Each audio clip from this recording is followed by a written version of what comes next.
very much, Ma'am Lucelle. It's a pleasure and a great honor to be back, to see familiar faces, and to be able to present the findings of the research that I conducted last year, as was mentioned through Daan and SEARCA support. This was conducted with the help of my advisor, whom I would like to acknowledge, Dr. Nicomedes Briones, and my panel members, Dr. Antonio Alcantara and Dr. Leonardo Flores of CESAM. The statistician is Mr. Harold Glenn Valera of IRI. Yes. So the study is entitled Willingness to Pay for Conserving Layawan Watershed Towards Sustainable Domestic Water Supply in Oroquieta City, Philippines. First, why Oroquieta City? Why is it of interest? As an introduction, Oroquieta City is located in the western part of Mindanao, and just as a background, this is a Layawan Watershed is a part of the extensive Mount Malindang Range Natural Park in Misamis Occidental. This is the site of the Biodiversity Research Program, a research cooperation conducted by the Netherlands government, Dutch government in cooperation with SEARCA. So that's the reason why this site was chosen. So a brief outline of the presentation, I'll give the introduction, methodology, and we'll go straight to the summary of findings, the conclusion, and the recommendation.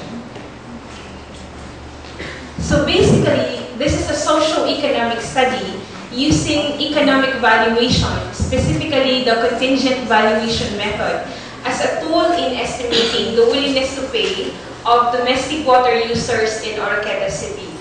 Why estimates of willingness to pay? Because the WTP values provide a measure of value for the benefits that people derive or get from the domestic water supply of Layawan Watershed in Oroquieta City, or in other cases, any watershed that you might have, or any kind of ecosystem service that you might want to value. Determining these estimates provide an insight into the potential for generating community-sourced funding for community-based conservation projects in the upland to augment present level of watershed protection. So just a short elaboration on that.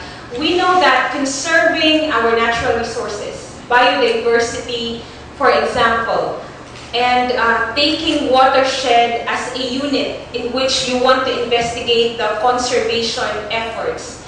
Most of us in any part of the Philippines say that we experience a lack of funds. This is not only true for the Philippines, this is true for every other developing country in Southeast Asia specifically. For that matter, we rely a lot on international funding and support. We have WWF, Conservation International. World Bank is one of the great contributors in biodiversity conservation programs. But we also would want to look at the capacity of our own communities and our own people to be able to generate these resources. And why is that? Because when people give their own money, and when they give their own money, it's like they're putting a stake, their own personal stake, into the conservation efforts, which might increase their level of concern or level of awareness. And that is why we wanted to look into the potential of the community to augment conservation funding. Now, on the other hand, you can say and debate and claim that it might be unfair because people of the developing countries are usually poor and they may not have the ability to pay, much more the willingness to pay, and that it might not be good for us to be asking support or funding from these people. So that's another argument in another side of the conservation dichotomy. But for the meantime, let's proceed to the study. So this is the graph of the, sorry, I don't have a pointer. This is the graph of the map.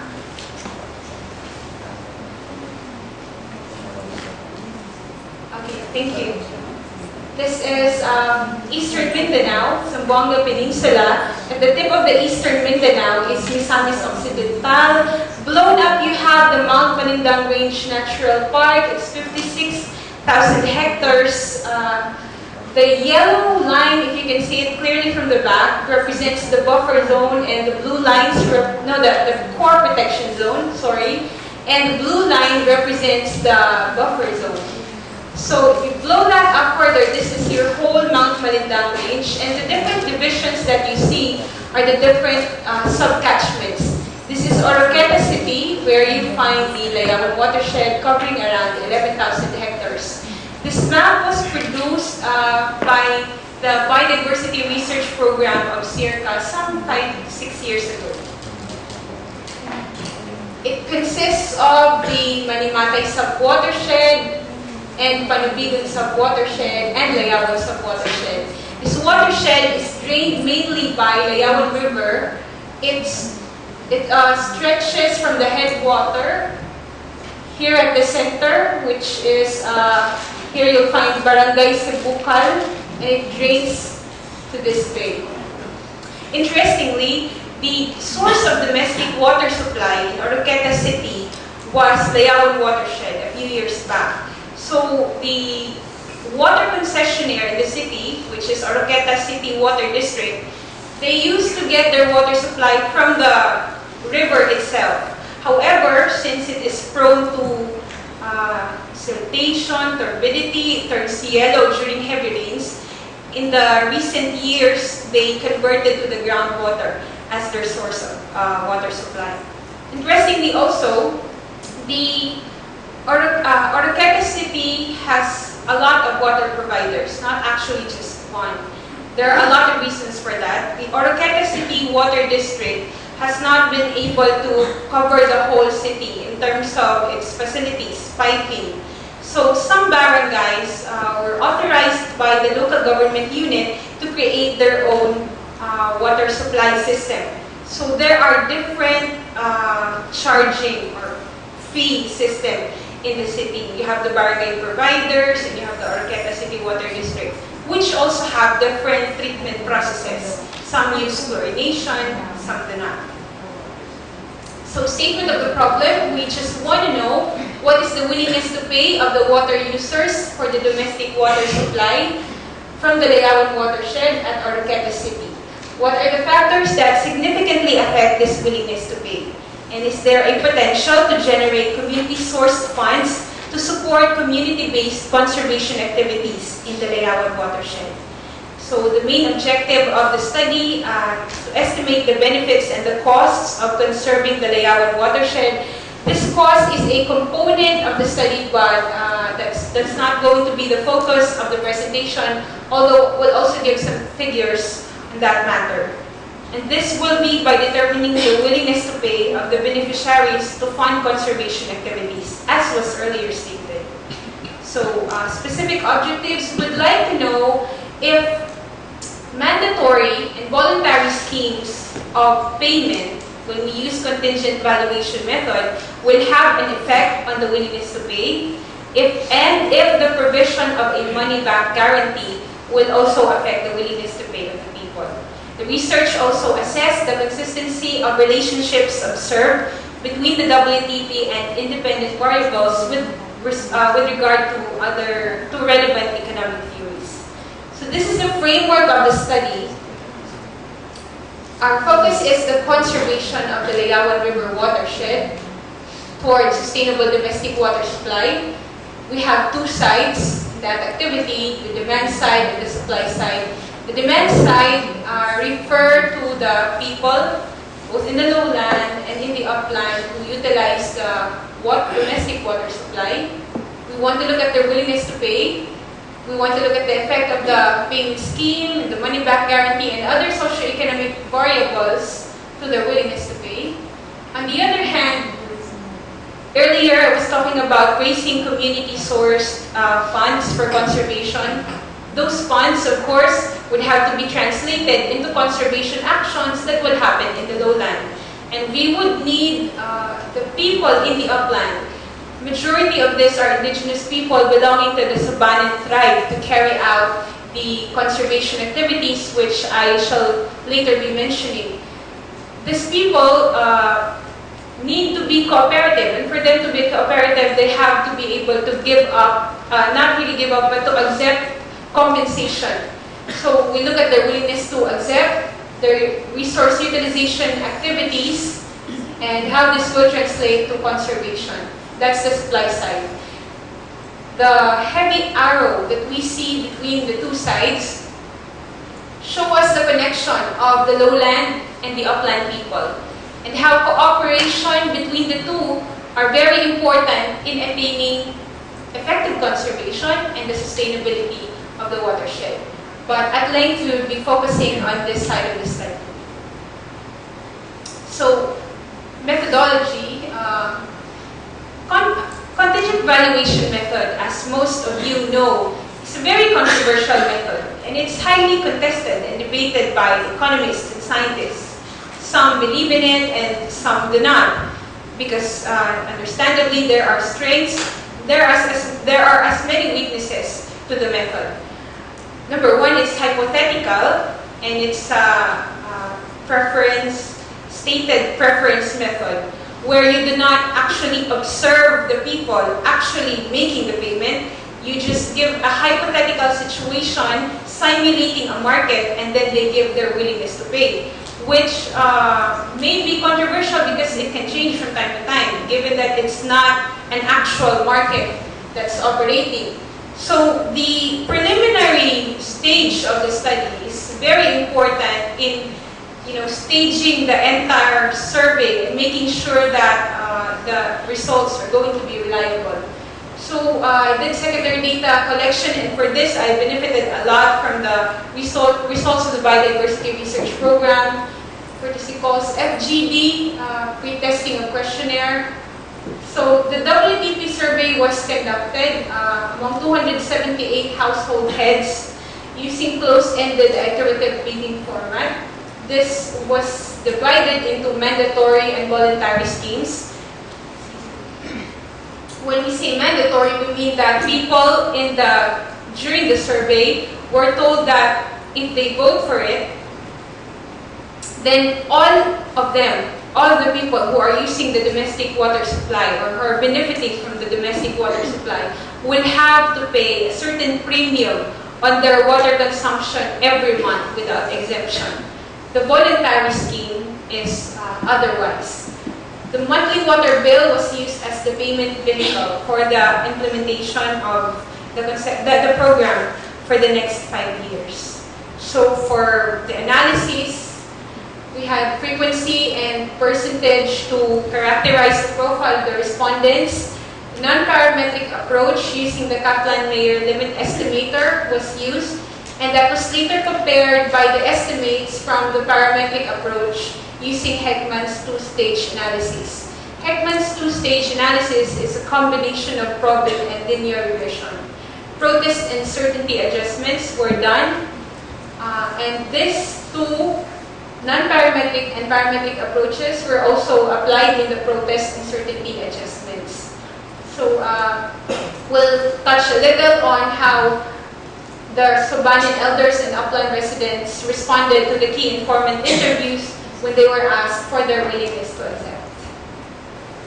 So, directly to the findings of the study, there were more females than males. Majority are married since we targeted the household heads. The respondents are nearly equally distributed along the classes for productive age. That would be around 20 to around 50 years old. The average age is 49. Average household size is 5. Majority are Catholics, but there is a good diversity of religious affiliations. Majority of the respondents, insofar as their degrees or units, insofar as their education is concerned, have earned degrees or units in the college level. This was followed by those who finished or at least attended high school and then elementary. Majority gave donations to other causes in the previous year. Majority also do not have experience in being a member of an environmental organization, 74.1% of the sample. A about 25.9% have experienced being a member of a certain environmental organization or are currently members of an organization. These organizations include Bantay Lasang, Bantay Dagat, church and school-based clusters that focus on solid waste management and regular cleanups. The average monthly water bill is 300 pesos and the average income is 10,074 pesos per year. So everything that I mentioned in the sample profile were actually looked into and were investigated if they had any relationship with the WTP. Before they were given the hypothetical scenario to prepare the respondents for the willingness to pay question, we first asked them about their perception regarding national and environmental issues to prepare the respondents for the actual willingness to pay question. So while I was asking them, it was found that the three highest ranked problems of the country are economy, problem on the economy, poverty, and corruption. The environment ranked only 6th in their priorities. This means that it's really not a priority for them. I have two conjectures as to why the environment may not be a priority concern for them. First, apart from the fact that economy and poverty are really glaring issues, it is possible that they are confident, since they have the Mount Malindang Range Natural Park, that the status of the environment is good, and therefore they do not have to be so concerned about it. Or it is also possible that it's because no typhoons, not a lot of flooding, landslides are happening in the area, unlike here in Metro Manila, and that is why it's really not a great concern for them. After asking them about their national problems that they think are most important, they were also asked to determine the 3 most important environmental problems for them. And these are solid waste, deforestation, and climate change. So deforestation, they also are aware that it's going on. They hear it in the radio. They discuss it among themselves in social gatherings, informal social gatherings. The respondents are aware of the continued deforestation of Mount Malindang. 97.08 of them believe that threats to the watershed are real, and 70.86% believe that present collective management strategies are insufficient and that further interventions are necessary. So, before moving on to discussing this, I'd just like to give you a background on what the questionnaire looks like. So, you have the first part, national and environmental problems. They were presented a hypothetical scenario that if a certain referendum is to take place, where they will be asked to vote for the establishment of a community-based conservation fund, where they need to pay a particular price or bid level, would they be voting positively or negatively to that move? If they were told that if 50% of all the people who voted will vote positively, 50% or more, then we say that the project will be implemented. They were asked to bear in mind their income, their expenses, and every other concern for them to come up with a realistic valuation. So interestingly, 75% and nearly 75%, both for the mandatory subsample and the voluntary subsample, have positive responses and are willing to pay a certain amount or bid level to put up the conservation fund in order to improve the protection of the watershed. It's quite positive, more than the 50% mark that was mentioned. The bid values. For the mandatory, the 0, 5, 10, 15 bid values, and 36 people or 25% of the subsample said no. That's reflected here. You will see that as we go along, as we increase our bid level, the number of those who are willing to pay also decrease. It's quite similar with the voluntary subsample, although For the voluntary subsample, as we go up to 10 pesos, there were lesser people willing to pay, but higher for the 15 pesos. Some 25% of the mandatory subsample and then 26.12% of the voluntary subsample gave zero WTP value. And they were asked, when they were asked why, they cited reasons such as fear of corruption, which is the highest at 23.75%, dislike of water bill increase, insufficient income or inability to pay, and concern that the poor will be affected. 15% gave other reasons, some of which are that it's not their responsibility, that it's the government's responsibility, and that it is their right to experience a good environment without them having to pay for it. So from there, we proceed to the non-parametric analysis. What you see here is just a survival function. It's just an example, since there are three survival functions for the unadjusted, certainty-adjusted, and protest-adjusted data. But since they look quite the same, this can be representative of that. So the survival function for the unadjusted pool data, the red ticks here show losses in survival, telling us that as we go up the bid level, those who are willing to pay also go down in number. So the estimates. Let's start with the non-parametric analysis. It was found that the people have a mean willingness to pay of 10 pesos for the mandatory subsample and 13 pesos for the voluntary subsample. The voluntary subsample came up higher than the mandatory subsample, telling us that people might be more comfortable, might be more willing to give when they are not compelled to do so, and they can do it at their own convenience. We look at the median.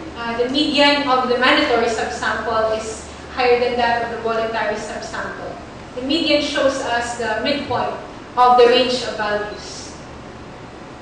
If you look at this range, we see that the mean of the mandatory subsample, the range of that overlaps with the range of the voluntary subsample, telling us that these values are actually not significantly different.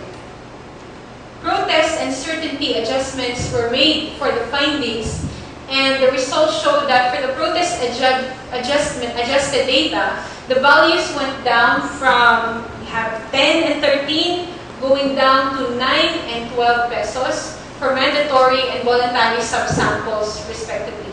The median is at 5 pesos. Certainty adjustment was also done, and when certainty adjustment was done, the values went higher from, became 10 pesos and 14 pesos for mandatory and voluntary subsamples respectively. Let me just explain that for a while. When I say protest adjustment, what was done was some responses were screened out. So those who cited reasons for not being willing to pay, other than the fact that they really do not have the money. For example, they say they are afraid of corruption. That was screened out as protest because that's not their true valuation of the good. They may be willing, they may be capable, but they did not give any because of other reasons. So certainty adjustments were done when their answers to follow-up questions were investigated. They were asked to scale how certain were they about their answers. And those who were not very certain were also taken out, screened out for the certainty adjustment. This tells us here that people who are more certain about their willingness to pay are more likely to pay higher. Moving on to the parametric estimation using Heckman's two-stage approach. This graph shows the relationship between the bid level or the price and the willingness to pay. There's a negative coefficient such that as the bid level increases, the WTP decreases. This is the relationship between the income and the WTP. As the income increases, the WTP also increases. The inverse Mills ratio is a value that we get while running the Heckman's two-stage approach. And it tells us about the indigeneity of the willingness to pay. The values for the inverse Mills ratio are actually, some are negative and these are insignificant, both for the mandatory, voluntary, and pooled sets. These are negative and insignificant, indicating that latent characteristics of households do not influence bid outcomes. Latent characteristics refer to the unobserved characteristics of households, meaning that the willingness to pay can be accounted for by the variables already observed and mentioned earlier, and that there are no unknown variables that are not included in the observation. So other variables that were found to be significant are, this is quite a number. Education, 5% positive. So at the 5% level, we mean we are 95% sure that willingness to pay is positively correlated with education. This was determined by the positive coefficient that was derived when the model was run. Education, religion actually also accounted for it, but at a lower level, 90% certainty. Civil status, married respondents are more likely willing to pay. This might be because they have more money or they have families that they are concerned about. Agreement to payment vehicle is highly significant at 1% level. So we are 99% sure that when people are okay with or in agreement with increasing their water bill to support this program, then they are also likely willing to pay for the conservation. Membership to an environmental organization, significant at the 5% level. Experience in making donations, significant negatively at the 5% level, telling us that people in Oroquieta City who have given donations in the past are no longer willing to donate now. It's maybe because they've had negative experiences giving something that was not translated into something tangible and effective. Environmental awareness, positive at 1% level, very high. The environmental awareness was measured by a series of questions regarding the environment. The scores were later scored up for them to be categorized in terms of environmental awareness. Knowledge of the importance of the watershed was also high at 1% level. This one is interesting. Knowledge that the Mount Malindang Range Natural Park is the only remaining representative natural forest in the Zamboanga Peninsula is significant at the 5% level, negative.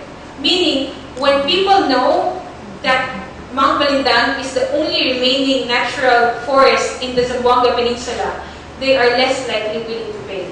And why is that? My untested, unresearched hypothesis for that is perhaps these people are thinking that since it's the only representative natural forest in the entire Zamboanga Peninsula, they're not the only stakeholders who must be paying for that. There is a wide peninsula that should also be giving something to protect it.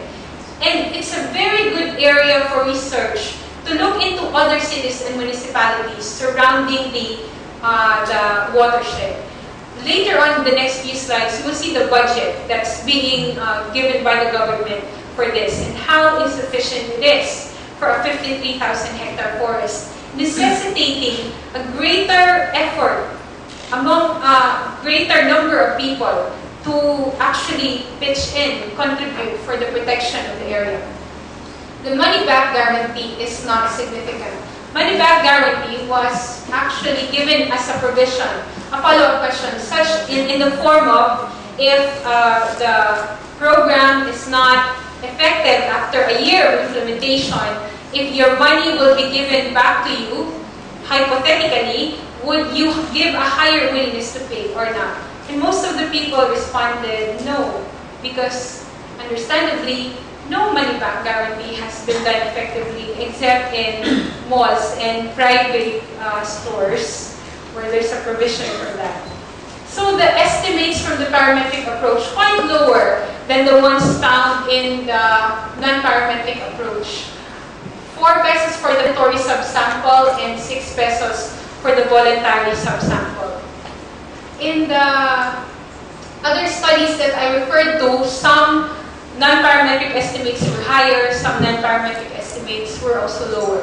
So when this was extrapolated, aggregated and extrapolated to the entire population for a period of 5 years, it was found that we could collect at least 235 pesos and 235 and 690 pesos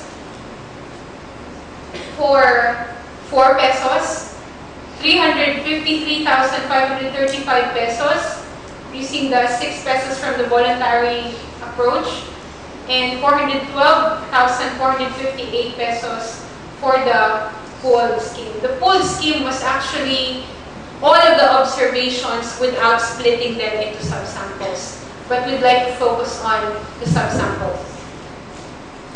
Going back, it's actually quite low. We compare it to the findings of Dr. Ampuning in her study in the protection of Tugigaraw. It was around 15 pesos per household, and since the population was higher, they reached millions. The study of Dr. Calderon for the water users fee in Manila reached 29 pesos per month for a really huge population. It also has a higher aggregated willingness to pay. This is actually quite low. But where's the value or the importance? What is the weight of this potential income? Not really income, but collection for the protection of the watershed. We'll answer that later. So moving on to the willingness to accept. This is on the side of the people in the upland. Farmers cultivate at least 3 hectares of land on average.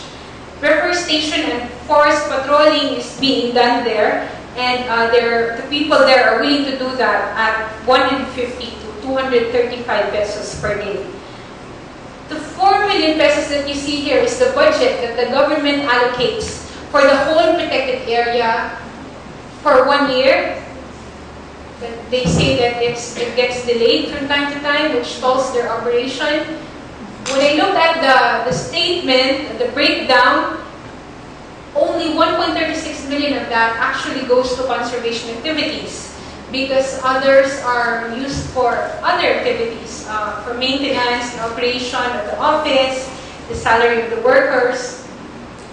Only 600,000 pesos are used for protected area patrolling, 200,000 for biodiversity monitoring, 100,000 for training, 360,000 for highway and forest guards, 100,000 for implementation of livelihood projects. Among these projects, we have the Upland Development Project, which has these following costs: 15,490 pesos for reforestation per hectare, 32,183 pesos for agroforestry establishment per hectare as well, and 50,000 pesos for nursery establishment. A nursery costing 50,000 can contain 120 seedlings and can reforest 40 hectares of land. The Sabannans are the dominant group of people in Mount Malindang, of which Layawan Watershed is a part. They received their CADP, their title, in 2009, which is good because it gives them higher autonomy, so to speak, to manage their own resources and have a word on the development activities that will be allowed there. When we think of their beliefs, we see that it is actually in sync with conservation goals, because they believe that the forest is the dwelling place of divine spirits and the spirits of the dead, as is the belief of most indigenous peoples in other parts of the Philippines. So because of these beliefs, the forest is supposedly off any kind of harvesting or logging activity. All parts of the forest in the core protection zone are closed, supposedly, to the timber extraction and forest product harvesting, among other activities that disturb the ecosystem. However, violations have remained prevalent, and in the interviews, they admitted that their need just drives them and forces them to do logging, to clear some areas for agriculture. Interviewees attested that in the span of time that they have stayed in the area, there has been a decreased sighting of wildlife, decreased soil fertility, and more frequent occurrences of floods and warming of climate. But the interviewees also expressed that they are willing to participate in community-based programs for watershed protection. Conclusion, the residents of Oroquieta City have a positive willingness to accept for the conservation of the Layawan watershed. There is in fact a potential to generate community-sourced funds for watershed conservation activities in the upland, that payment schemes and provision of money-back guarantee do not significantly affect WTP, and that a number of variables significantly affect WTP, among this bid level, income, civil status, among others. The recommendations. The study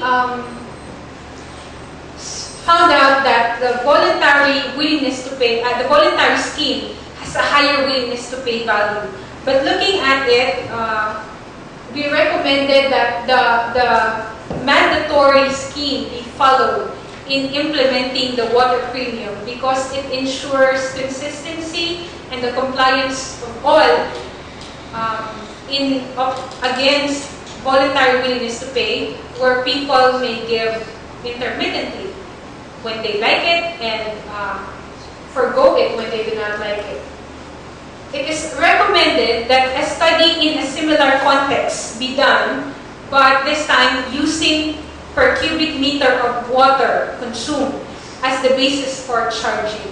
This one only follows a uniform premium across the board increase for all. But it might be interesting to look at how people will behave if we do it by cubic meter, so that those who consume more will pay more. Those who consume less will have an incentive to save if we do it by premium. But I hope somebody can do this. And lastly, that other cities and municipalities who benefit from the water supply of the Malindang Range Natural Park should be explored as well, studied and explored as additional sources of conservation fund. As the whole Mount Malindang Range does not only support Oroquieta City, but 1 million people across Zamboanga del Norte, Zamboanga del Sur, and Misamis Occidental. Even a part of Lanao actually benefits from this because towards the southern and western part of the watershed, you have Pangil Bay, and a lot of people from Lanao get their coastal resources from there. And if something happens to the watershed, if it is degraded, this coastal area can also be affected. So I would like to acknowledge SEARCA and DAAD for the support given, the opportunity that I am thankful for my advisor and my panel members, to Caraga State University, where I'm from, and to all of you for your attention. Thank you very much. Good afternoon. Thank you, Aisa. So we'll now open the floor for open forum. For those who will shoot their questions, please state your name first and organizational affiliation again. Do we have any questions from the audience?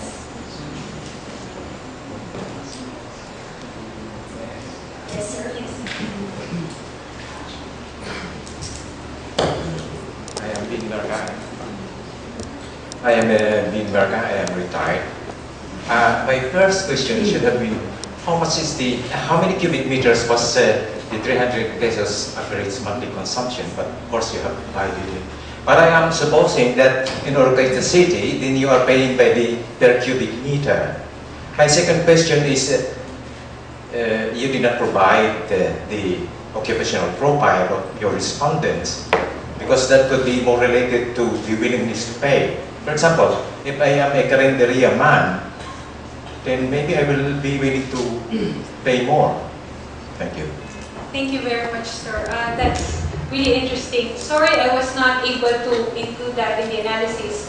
I didn't look, I have a data of the occupation, but I immediately translated it into the income. It was the income that I looked at, but yeah, I agree with you, realizing now that occupation and looking at how their occupation is directly related to their water usage may also give us some insight in their valuation of the good. But I do not have that, sir. Sorry. But thank you. Yes, sir. Hi, Mr. Nazar Briguera. Hello, yes.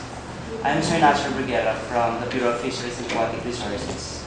That's my home institution, actually. It's good to know that in your recommendation, you have mentioned that the per cubic meter of water as basis for the payment of the stakeholders. But my concern is, in your research, your respondent is the community. But when we say community, we're not just talking of the household. We're not just talking of the residential household. Since your area of study is a city, thank you.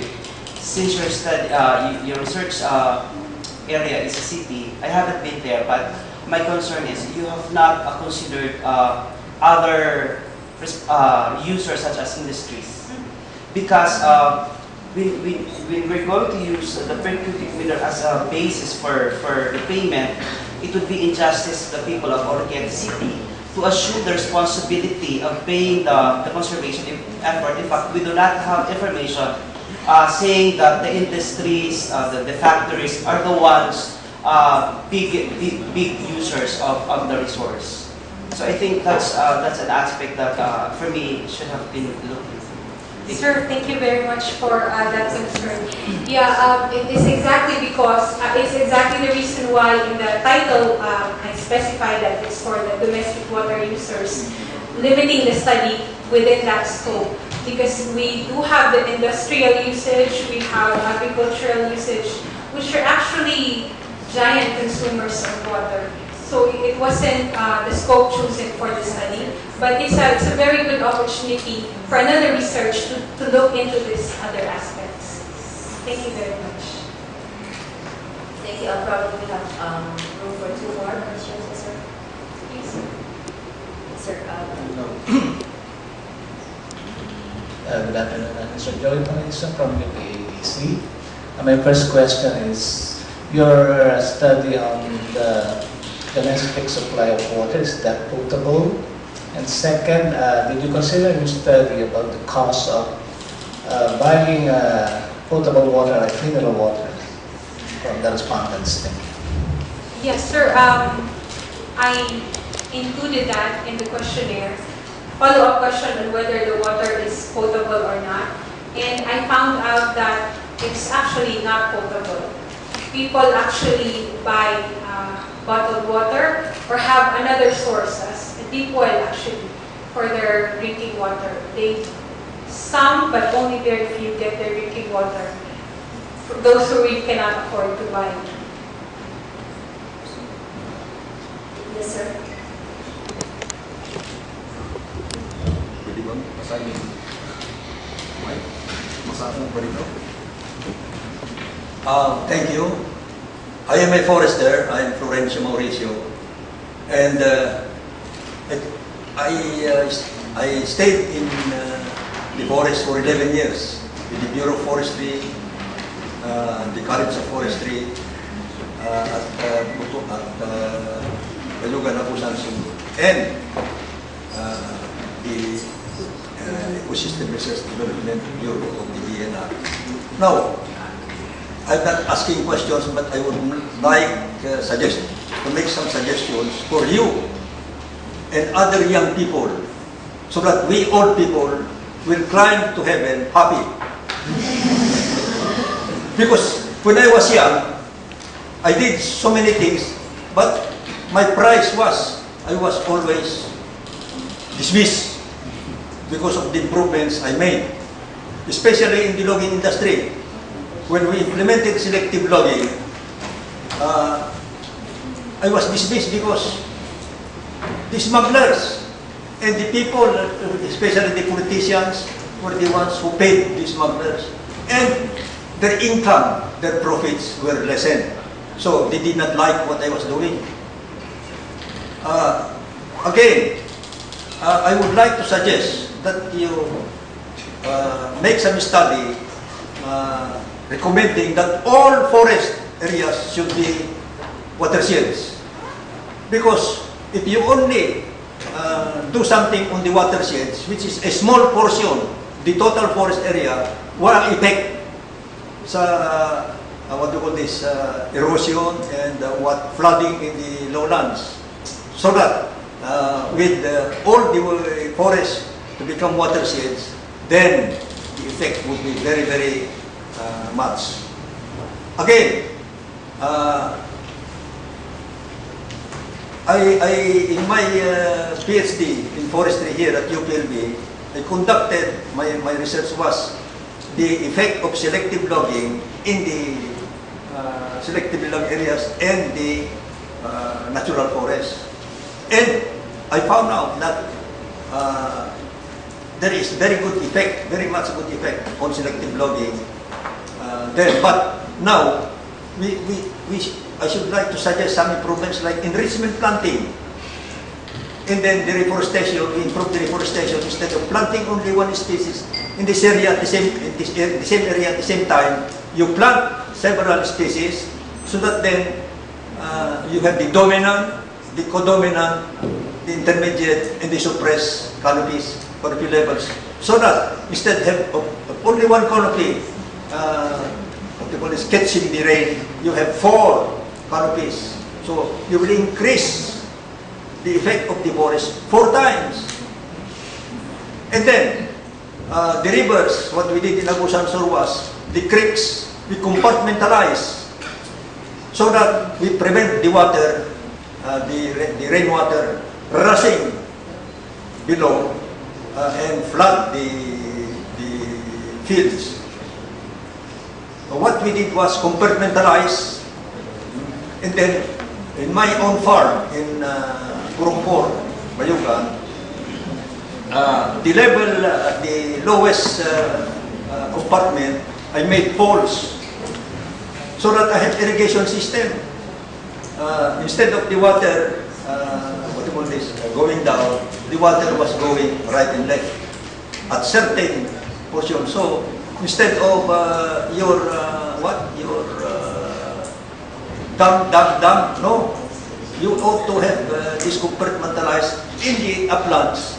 And then, what we did was convert this into fish ponds. So, meron kaming pulutan every time. There is birthdays everywhere. Free pulutan. And, well, here is where the people out there in the uplands will appreciate what will be, the application of the technologies that probably you young people will do. Instead, I suggest, don't stay in the air-conditioned rooms. You go up there like the speaker and do something. Because we old people are very lazy already. You young people should do what we should not do. Thank you very much. Thank you very much. Thank you very much, sir, for that words of wisdom. We, the young people, will take note of that. Aisa O. Yes, ma'am, last question, please.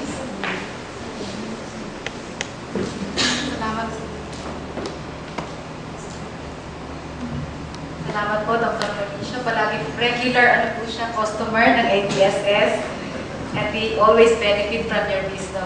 Salamat po. This is not a question, but an expression of appreciation to Aisa for building on the gains of SEARCA's BRP project in Mount Malinda, and also to inform you that the World Fish Center, ICRAF, and SEARCA are jointly implementing a USAID-funded project entitled Bridge to Reef Biodiversity Conservation Project, with one of the major components focusing on the environmental payment scheme. And I hope that Leo and Kimpi over there of ICRAF, who are in charge with this component, will talk to you and refer to your research. Thank you very much.